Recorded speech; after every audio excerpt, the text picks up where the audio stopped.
Started tattooing through a friend who helped me get my foot in the door and tried to help me, but wasn't a very good teacher. And I ended up just tattooing out of my friend's house every now and then while having a regular job until I could build up enough of a portfolio to try to find one.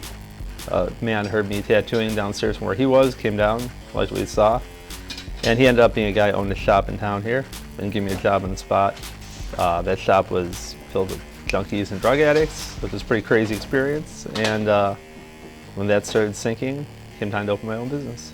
So right now we're on 18 years. Now a lot of people just use the internet and kind of scan around to find places. There's places that are in high foot traffic areas that don't do well, and there's places like us that are kind of off the beaten path that people find us. Well, everyone here has their own kind of style and their own kind of approach and way to do things.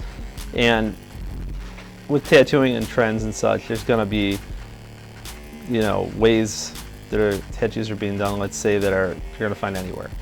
But then there's people that have their own twist on it or the way they approach it, and that's what's going to make their style stand out. And so I think if somebody wants something that's going to stand out from everyone else's, that's where we would come in. Because, a lot of the clients that come here say every time they saw someone with a tattoo that stood out, they would say, "Where did you get that?" And they'd all say here. That's how they ended up here. I can't recall ever having anyone say, I saw you guys in Playboy, so I'm coming in. But somebody did an article about the top 10 tattoo shops in America, and we were one of the ones they chose. The guy that wrote the article used to live here and was a customer here sometimes. And he's traveled around quite a bit. Chicago's a very tattooed city. I've traveled around quite a bit to places, and you don't see, here you see a lot of tattooing. And I think there was only 20 years ago, 10, 15 people in the city with the full sleeves, and now you see a 15-year-old full sleeve. You're like, now I'm thrown in the same boat as this kid.